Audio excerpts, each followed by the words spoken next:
Hello! இதுதான் இங்க இருக்கிற பலசரக்கு கடை. உண்மையிலே எல்லாமே லூஸ்லயே கிடைக்கும். ரொம்ப சின்ன கடை தான். பிள்ளைங்களுக்கு ஸ்கூலு கண்டிப்பா 5 நாள் உண்டு. அதில கிட்டத்தட்ட ஒரு 2 டேஸ் கண்டிப்பா நான் பயிறு தான் குடுத்துடுவேன். அதனால என்ன வேணும்னு சொல்லி நாங்க இங்க தான் வந்து லூஸ்ல வாங்கிக்கிடுவோம். இந்த கடையில 4 பேர் வேலை பார்க்குறாங்க. 4 பேருமே கேரளா தான். அதனால நாங்க தமிழ்நாடு சொன்னோனே என்கிட்ட கேட்டாங்க.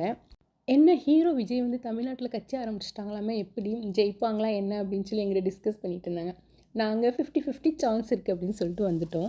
ஆனா எங்களுக்கு கொஞ்சம் ஆச்சரியமா இருந்துச்சு. ஐயோ! சவுதியில இருக்கிற கேரளா உள்ளவங்க நம்ம தமிழ்நாட்டு அரசியல் பத்தி பேசுறாங்களான்னு சொல்லி. அதுக்கப்புறம் ஓகே நைட்டு நாங்க அல்பேக் சாப்பிடலாம்னு சொல்லி கிளம்பியாச்சு. இப்போ உள்ள பேரண்ட்ஸ்லாம் கொஞ்சம் பிள்ளைங்கிட்ட பேசுறது வந்து குறைஞ்சிட்டே வருது. ஏன்னா பிள்ளைங்க மார்னிங் ஃபுல்லு ஸ்கூல் போயிருந்தாங்க. அப்புறம் வந்து அவங்க கொஞ்சம் படிக்கிறாங்க. அதுக்கப்புறம் full and full phone use பண்ணுறதுனால அவங்களுக்கு அதிலேயே டைம் போயிருது. என்னோட ஹஸ்பண்ட் அல்பேக் ஆர்டர் பண்ணி வாங்க போயிட்டாங்க. ஸோ நாங்க கார்ல இருக்கிற டைம் தான் அந்த பிள்ளைங்க அந்த வீக் ஃபுல்லா என்ன நடந்துச்சு அப்படின்னு நிறைய ஸ்டோரி எங்கிட்ட ஷேர் பண்ணிட்டே இருப்பாங்க. நல்லாயிருக்கும். ஏன்னா வெளியில எங்கிட்ட ஒய்ஃபை கிடையாது. ஸோ பிள்ளைங்களும் நெட் யூஸ் பண்ண முடியாது. அதனால ஓகே ஃப்ரெண்ட்ஸ் பை நெக்ஸ்ட்